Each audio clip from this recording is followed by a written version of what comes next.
Olá, sejam bem-vindos ao Estilos TV, programa de variedades que tem a marca da revista Estilos. Hoje no programa nós temos o Momento Day Oftalmo com a presença da oftalmologista Milena Pinheiro. Você também vai acompanhar uma receita vegana super fácil feita pela jornalista Karine Baldez. E nós encerramos o programa com a exposição Bonecas em Destaques, assinada pelo artista visual Enoque Silva. Vamos ao intervalo, já estamos de volta.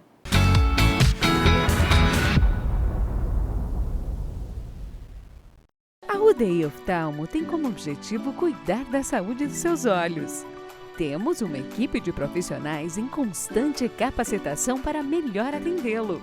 Na UDI Oftalmo, agregamos qualidade de atendimento e equipamentos de última geração para garantir a saúde dos seus olhos. UDI Oftalmo, Centro de Excelência em Oftalmologia.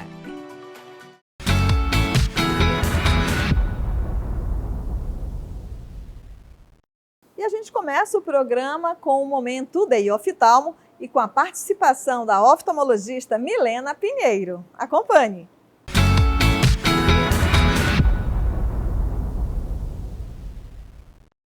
Olá, eu sou a doutora Milena Pinheiro e hoje nós estamos aqui no Momento Day Oftalmo para falar de um assunto que é muito atual, que é o excesso do uso de telas e aparelhos eletrônicos. Doutora Milena, o uso excessivo de aparelhos eletrônicos gera algum problema de visão?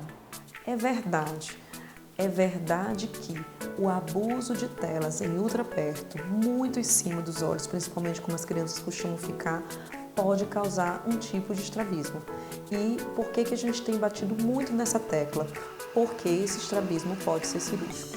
Então, essa contratura, acha-se que por causa desse excesso de foco em ultraperto, os músculos que ficam contraturados, que ficam fazendo força para poder olhar para perto, desenvolve um encurtamento, contratura. Isso ainda não é tão claro, mas nós temos visto mais esse tipo de desvio depois desse período de pandemia, desse ano inteiro dentro de casa, mais tempo em telas. É necessário fazer óculos com filtro azul? Boa pergunta, Jacene. Isso é uma pergunta que a gente escuta o tempo todo no consultório. O que a gente costuma dizer é que o principal problema do excesso do eletrônico é o tempo de exposição e a distância de exposição. Sim, a luz azul ela é responsável por diminuição do hormônio de melatonina, que é o hormônio do sono. Então, sim, para pessoas que têm insônia, para não ter agitação, mas não é o principal.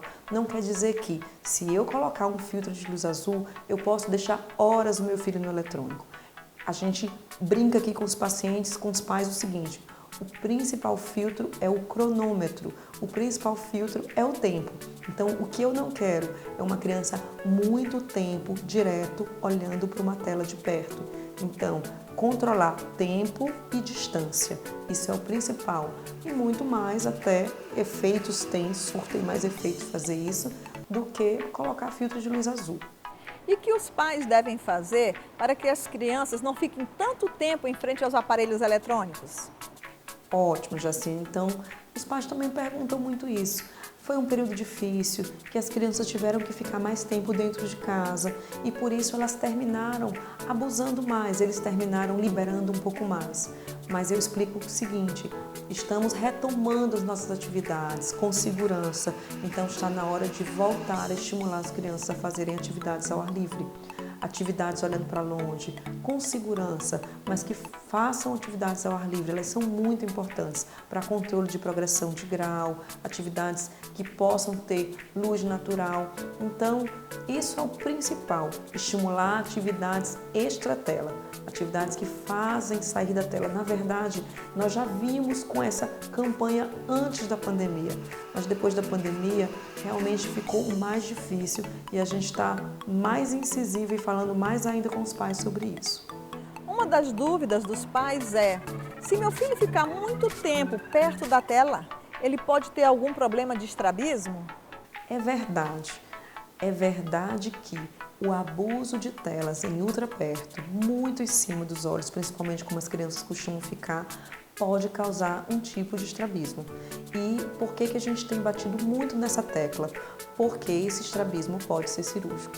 Então, essa contratura, acha-se que por causa desse excesso de foco de ultraperto, os músculos que ficam contraturados, que ficam fazendo força para poder olhar para perto, desenvolve um encurtamento, contratura. Isso ainda não é tão claro, mas nós temos visto mais esse tipo de desvio depois desse período de pandemia, desse ano inteiro dentro de casa, mais tempo em telas. Agora é possível aos pais identificarem precocemente o estrabismo? A criança, quando está desenvolvendo esse tipo de estrabismo, começa a queixar de visão dupla. Após um excesso de tempo jogando ou assistindo vídeos nessa posição de ultraperto, quando a criança olha para longe, ela pode se queixar de visão dupla. Estamos falando das crianças porque nós estamos com foco nas crianças, mas isso não acontece só com crianças, acontece com adultos também.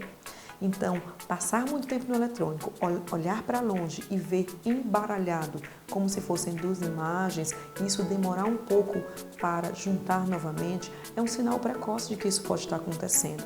Então, lembrem da nossa dica, intervalos mais frequentes e regulares para evitar esse encurtamento, contratura. Como eu falei, ainda não é tão claro por que isso tem acontecido, mas a gente sabe como evitá-lo, fazendo mais intervalos, limitando esse tempo. Nós não sabemos quem vai desenvolver esse desvio e por que algumas pessoas desenvolvem e outras não, mas a gente pode evitar e por isso, façam intervalos. Doutora, obrigada pela sua participação no Momento Day Oftalmo e até a próxima. Eu que agradeço poder estar aqui respondendo as dúvidas de um assunto tão atual e alertando pais, jovens, adultos, nós também, sobre isso, porque são medidas simples que podem trazer alívio de vários sintomas.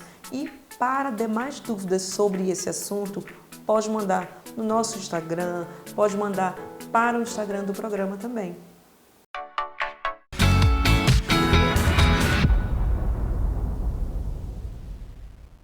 A UDI Oftalmo tem como objetivo cuidar da saúde dos seus olhos. Temos uma equipe de profissionais em constante capacitação para melhor atendê-lo. Na UDI Oftalmo, agregamos qualidade de atendimento e equipamentos de última geração para garantir a saúde dos seus olhos. UDI Oftalmo, Centro de Excelência em Oftalmologia.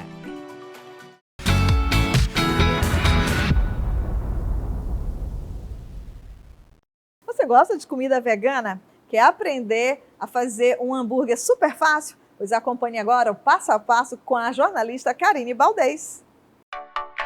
Oi, eu sou Karine Baldez, sou jornalista e estudante de nutrição e uni essas minhas duas paixões em um site que traz informações sobre nutrição e saúde, além de receitas funcionais e veganas. E a convite da Estilo TV, eu trouxe hoje uma receita de hambúrguer de quinoa sem glúten, que a gente vai preparar passo a passo para mostrar aqui no programa. E depois, ao invés de colocar no pão, a gente vai colocar na alga marinha para reduzir a quantidade de calorias do seu hambúrguer. E aí, gostou da ideia? Então vem comigo e aprende a fazer essa receita bem gostosa.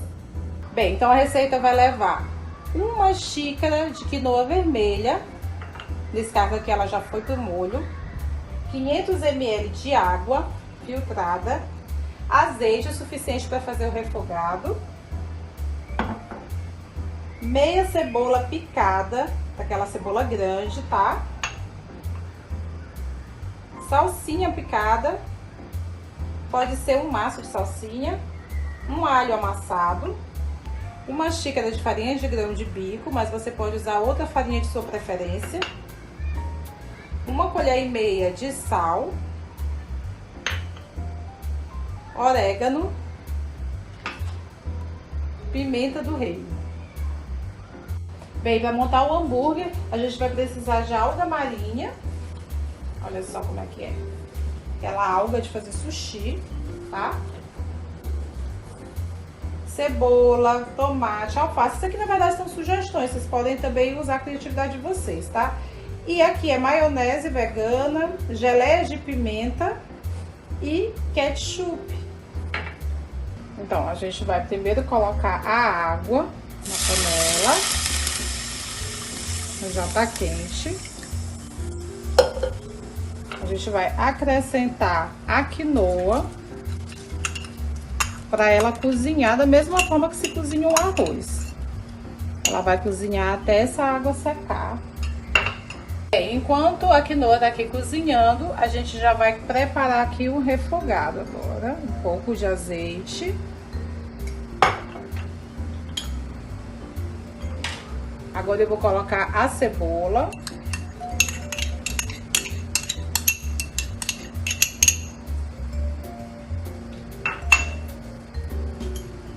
E vou colocar o alho.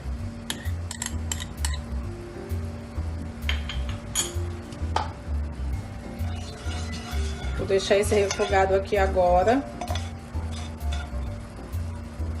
no fogo até dourar tudo. Bem, pessoal, então a quinoa já tá cozida. E a cebola e o alho já foram refogados. Então agora a gente vai colocar a cebola refogada aqui.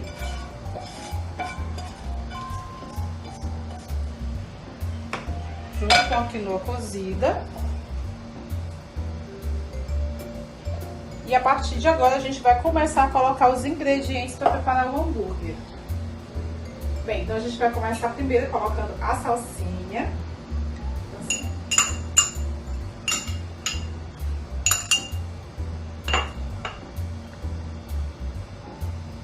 O sal. O orégano.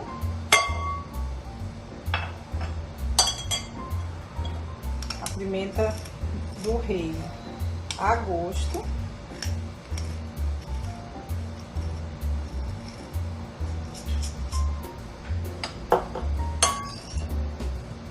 Agora a gente vai misturar esses ingredientes aqui.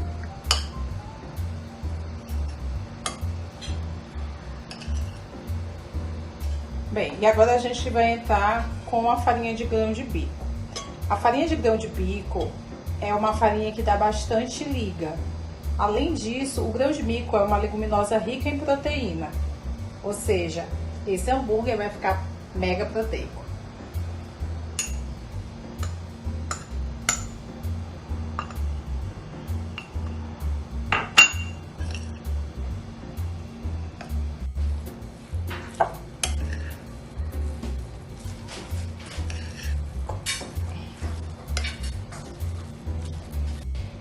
Enfim, gente, então depois que ele já tá, os ingredientes já estão misturados, é bom colocar mesmo a mão na massa.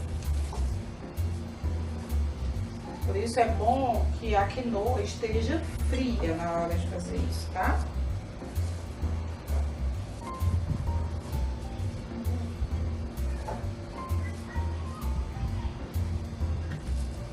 A gente vai agora modelar o hambúrguer para ele ficar nesse formato que tá aqui, olha só.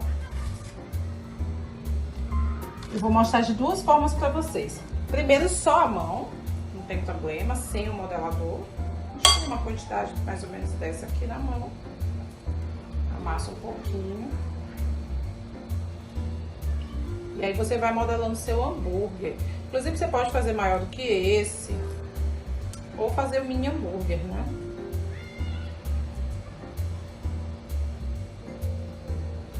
Vai ficar modeladinho assim. Ou...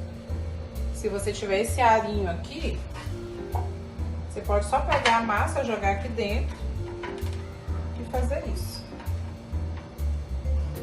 Bem, gente, então tá aqui todos os hambúrgueres prontos. Na verdade, renderam 9 hambúrgueres, porque os outros 2 eu já coloquei no fogo, já estão aqui assando.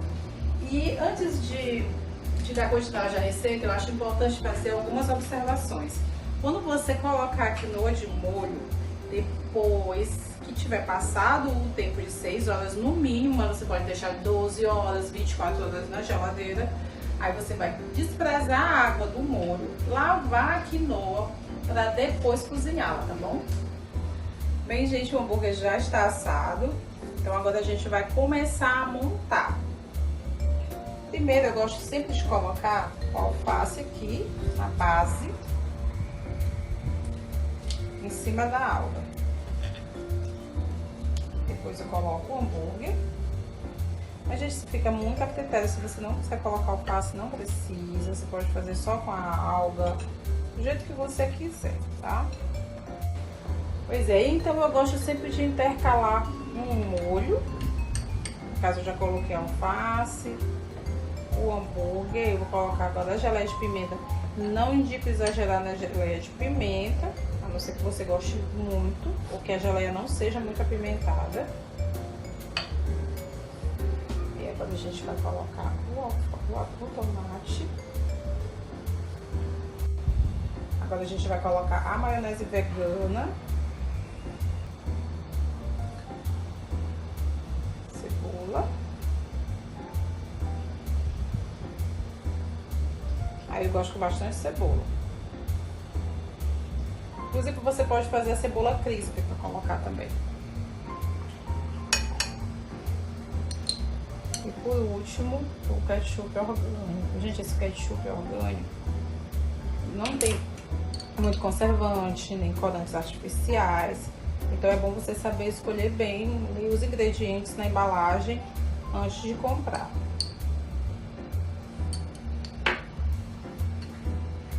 Bem, gente, agora que o recheio já tá aqui, vou mostrar pra vocês como é que a gente vai fechar esse sanduíche.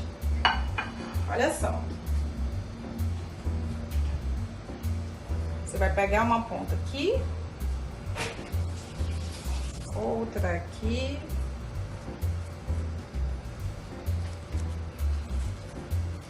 faz assim. É tipo embrulhar um pacotinho, tá?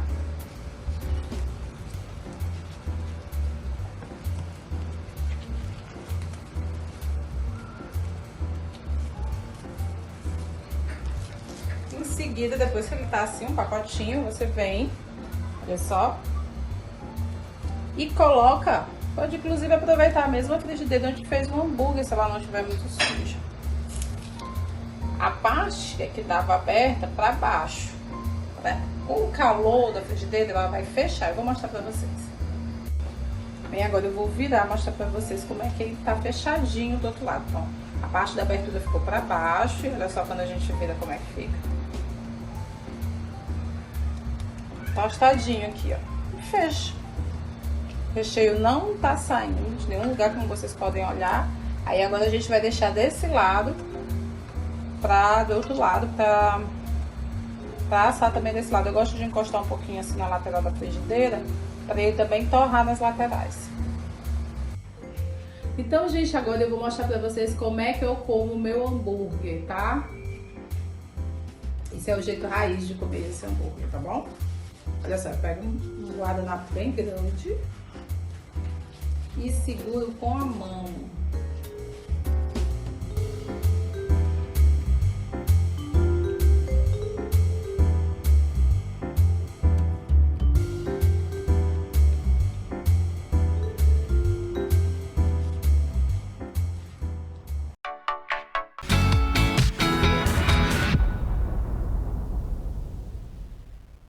A UDI Oftalmo tem como objetivo cuidar da saúde dos seus olhos.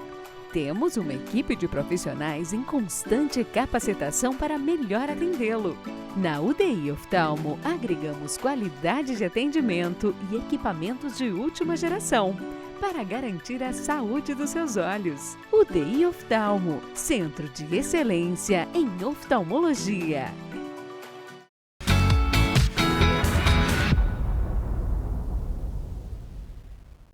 E agora você vai acompanhar a exposição virtual Bonecas em Destaques, que tem como tema o Carnaval e é assinada pelo artista visual Enoque Silva. Com certeza você vai gostar.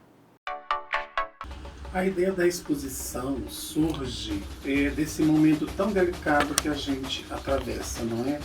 Em plena pandemia, eu revisito uma coleção de bonecas que confecciono há cerca de uns 4 anos e meio, 5 aproximadamente, e vi a necessidade de satisfazer de alguma forma o desejo e a necessidade das pessoas que são amantes de carnaval, através de pequenas fantasias demonstradas em miniaturas, em bonecas. E acredito que isso, de forma muito tocante, irá preencher esse grande vazio que a maior festa popular do país vai deixar em muitas pessoas, não é?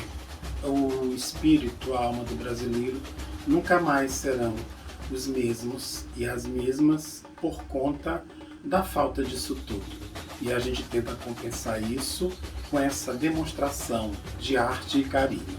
Escolher temas, escolher pessoas, personalidades para receber as homenagens foi um trabalho conjunto, foi um namoro de muito tempo. Inicia-se a concepção de um figurino e já se pensa em quem vai ser homenageado com a referida peça. Pensa-se em homenageado e já se cria também para ele, pela sua história, pela sua trajetória, uma temática também que se assemelhe. Então, há muita cumplicidade nessa escolha, tanto do homenageado quanto da peça que o homenageou. E os homenageados, então, que coisa prazerosa de escolher e de narrar sobre. O Brasil e o mundo precisam ou relembrar, conhecer ou reconhecer essas personalidades. Tivemos que impor um limite, são 50 peças, consequentemente 50 homenageados. Mas vale a pena ressaltar 4 nomes. Dentre tantos importantes, Joãozinho 30, que, por sinal, abriu a exposição.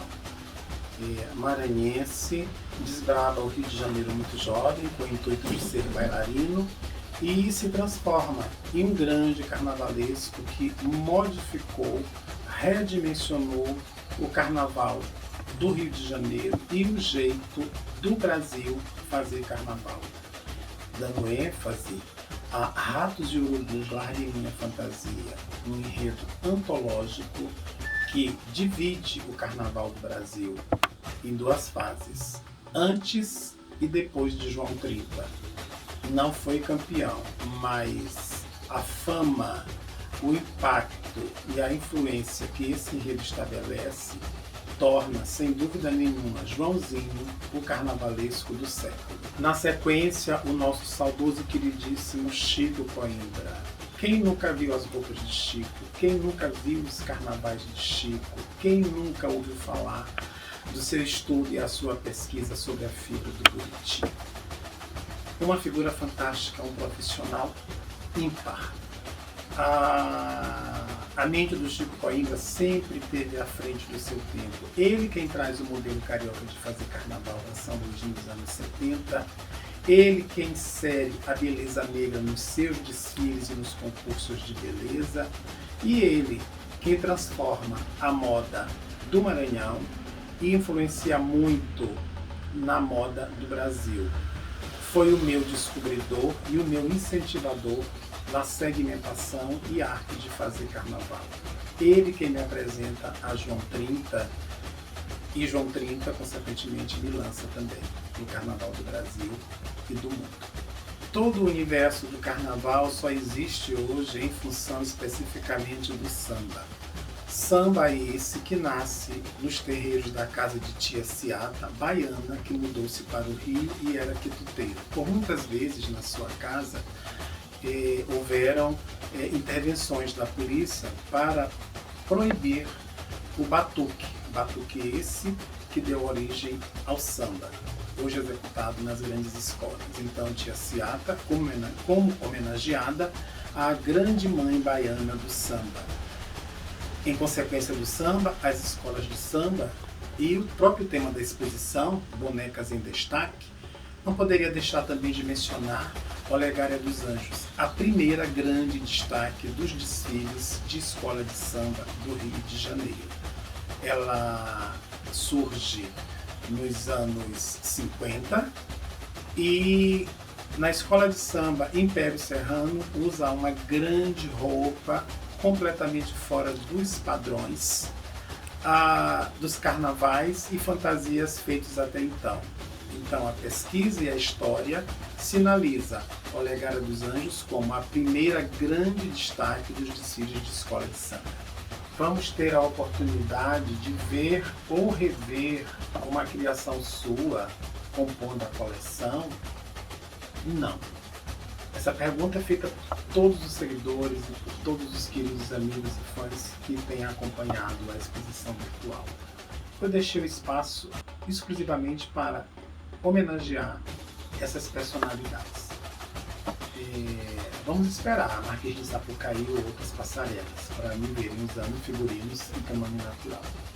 Aproveito para agradecer a Jaciene Dias, ao Gilson Martins, produtores e apresentadores do programa Estilos TV, pela oportunidade que sempre abrem para que a gente que trabalha com arte, com cultura, apresente para o público o nosso trabalho.